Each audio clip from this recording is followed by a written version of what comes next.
Hi all, welcome to എൽസോസ് collections. ഇന്ന് നമുക്ക് ഒരു കോവയ്ക്ക മെഴുക്കുവരട്ടിയുടെ റെസിപ്പി കണ്ടാലോ. ചോറിൻ്റെയും ചപ്പാത്തിയുടെയും ഒക്കെ കൂടെ അടിപൊളിയായിട്ടുള്ള ഒരു റെസിപ്പിയാണ് കേട്ടോ.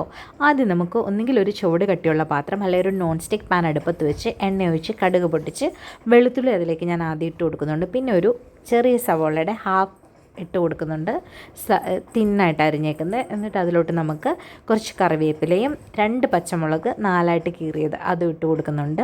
2 വറ്റൽമുളകും ഞാൻ ചേർത്ത് കൊടുക്കുന്നുണ്ട്. അത് ഫ്രൈ ചെയ്തെടുത്തതിന് ശേഷം അതിലോട്ട് കുറച്ച് മഞ്ഞൾപ്പൊടിയും ഒരു 1/2 ടീസ്പൂൺ കാശ്മീരി ചില്ലി, 1/2 ടീസ്പൂണേ ഇടാവുള്ളൂ, അല്ലെങ്കിൽ അത് മുളക് പൊടി ഭയങ്കരമായിട്ട് ഇങ്ങനെ അതിനെ കവർ ചെയ്തിരിക്കും, അപ്പോൾ അതിൻ്റെ ആ ഒരു ശരിക്കുള്ള ടേസ്റ്റ് കിട്ടത്തില്ല. ഇനി ഉപ്പും ചേർത്ത് നമുക്ക് നന്നായിട്ട് ഇളക്കിയിട്ട് മീഡിയം ഫ്ലെയിമിൽ വെച്ച് വേവിച്ചെടുക്കാം. ഇടയ്ക്കിടയ്ക്ക് അടപ്പ് തുറന്ന് ഇളക്കി കൊടുക്കണം, ഡ്രൈ ആയി വരുന്നത് വരെ കേട്ടോ. ഇങ്ങനെ ഒട്ടും വെള്ളം ഞാൻ ചേർത്തിട്ടില്ല കേട്ടോ.